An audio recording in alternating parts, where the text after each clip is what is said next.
হরে কৃষ্ণ। অর্জুন ভগবানকে জিজ্ঞেস করলেন, হে কেশব, মৃত্যু যখন সকলের নিশ্চিত, তাহলে আমরা কেন পূজা পাঠ ভজন কীর্তন ধ্যান যজ্ঞ ইত্যাদি করছি? আর যে মানুষটি ভোগ কীর্তন ধ্যান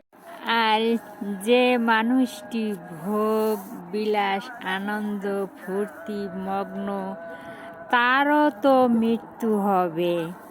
শ্রীকৃষ্ণ অর্জুনকে বললেন, হে পার্থ, বিড়াল যখন ইঁদুর ধরে তখন দাঁত দিয়ে সেই ইঁদুরকে হত্যা করে খেয়ে ফেলে, কিন্তু সেই দাঁত দিয়ে নিজের বাচ্চাকে হত্যা না করে আলগতভাবে এক স্থান থেকে অন্য স্থানে পৌঁছে দেয়।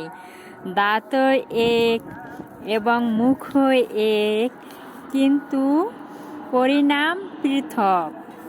ঠিক তেমনি মৃত্যু সকলের নিশ্চিত, কিন্তু এক প্রভাব ধামে অন্য 84 জন্মের পরিভ্রমণ। তাই আসুন, সামনে বছরের শেষ একাদশী, আমরা সবাই একাদশী পালন করি, গীতা শ্রবণ করি, গীতা পাঠ করি, বেশি বেশি হরিনাম জপ করি। হরে কৃষ্ণ।